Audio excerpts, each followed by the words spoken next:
టాలీవుడ్లో mega family హీరోలకు ఉండే క్రేజ్ గురించి ప్రత్యేకంగా చెప్పక్కర్లేదు. మెగా ఫ్యామిలీ హీరోల సినిమాలు వస్తున్నాయంటే చాలు ఆ ఫ్యామిలీ ఫ్యాన్స్కు ఒక్కటే పండుగ. మెగా ఫ్యామిలీ హీరోల సినిమాలు ఏడాదికి సగటున నెలకు ఒక్కొక్కటి లెక్కన రిలీజ్ అవుతున్నాయి. ఈ ఏడాది చిరు ఖైదీ నెంబర్ 150, వరుణ్ తేజ్ మిస్టర్, ఫిదా, బన్నీ డీజే, పవన్ కళ్యాణ్ కాటమరాయుడు, సాయి ధరమ్ తేజ్ విన్నర్, నక్షత్రం రిలీజ్ అయ్యాయి. ఇక అతి త్వరలో సాయి ధరమ్ తేజ్ జవాన్, పవన్ కళ్యాణ్ అల్లు అర్జున్ సినిమాలు రిలీజ్కి రెడీ అవుతున్నాయి. ఇలా మెగా ఫ్యాన్స్కు తమ హీరోల సినిమాలతోనే ఎంజాయ్ చేసేందుకు టైం సరిపోదు. అలాంటిది ఇప్పుడు వీరు మహేష్ బాబు సినిమాకు సపోర్ట్ చేస్తున్నారు. ప్రతి దసరాకు మెగా హీరోలు నటించిన సినిమా ఏదో ఒకటి రిలీజ్ అవుతుంది. ఈ దసరాకు మాత్రం మెగా హీరోల సినిమాలు రిలీజ్ కావడం లేదు.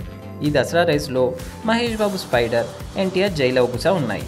స్పైడర్ సినిమా దసరా కానుకగా సెప్టెంబర్ 27న రిలీజ్ అవుతుండగా ఎన్టీఆర్ జై లవ్ కుశ సినిమా సెప్టెంబర్ 21న వస్తుంది. ఇక దసరాకే రావాల్సిన బాలయ్య పైసా వసూల్ సినిమా సెప్టెంబర్ 1నే వచ్చేస్తుంది. దీంతో దసరా బరిలో ఎన్టీఆర్ వర్సెస్ మహేష్ మధ్య వార్లో ఇప్పుడు మెగా ఫ్యామిలీ హీరోలందరూ స్పైడర్కే ఓటు వేస్తున్నారు. భారీ అంచనాల మధ్య వస్తున్న స్పైడర్ సినిమాలో మహేష్ సరసన రకుల్ ప్రీత్ సింగ్ హీరోయిన్గా నటిస్తుండగా మురుగదాస్ డైరెక్ట్ చేస్తున్నారు. Thanks for watching. For more interesting updates, don't forget to subscribe Filmy Looks.